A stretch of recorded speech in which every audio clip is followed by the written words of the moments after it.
জানেন মা কি হয়েছে? আমার মা ফোন করছিল, আমাদের এলাকায় নাকি সবচেয়ে বড় গরুটা আমার আব্বাই কিনছে। আর এলাকার না সব মানুষ নাকি আমাদের গরু দেখতে আসতেছে।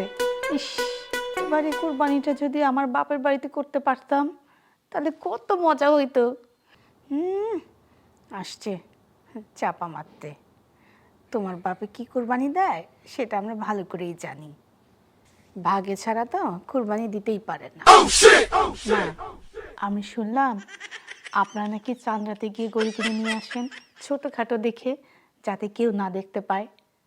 এটা কি সত্যি মা? আপনারা কুরবানি নিয়েও কিপটেমি করেন, এটা কি ঠিক? এসব ফালতু কথা না তুমি বলবা না। আমরা প্রতি বছরেই কুরবানির 10 দিন আগে আমরা গরু কিনি। এবারেই আমরা একটু চাঁদরাতে গরু কিনবো। আগে থেকে গরু কিনলে গরুটা শুকায় যায় আর মাংসটা কমে যায়। এত বড় বড় কথা বলতেছো, তো তোমার বাপ একটা গরু কিনে দিত, সেটা তো মুরত নাই তোমার বাবার। দেখি না মানুষ মেয়ে জামাই বাড়িতে বড় বড় গরু কিনে দেয়, হ্যাঁ, আর তোমার আব্বা একটা ছাগলও কিনে দিল না।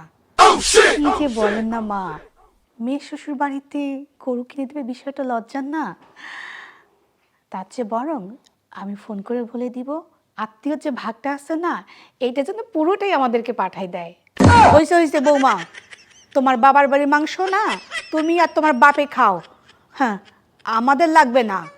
আসছে ভাগের মাংস আমাদেরকে পাঠাবে, আর সেই মাংস আমরা খাবো। আচ্ছা মা, আর একটা কথা, আপনি যে ছেলের শ্বশুর বাড়ি থেকে গরু দাবি করছেন, আপনি নিজে কি মেয়ে শ্বশুর বাড়িতে গরু কিনে দিচ্ছেন? নিজেরাই গরু কিনতে পারে না, আবার মেয়ে শ্বশুর বাড়িতে গরু কিনে দিবে?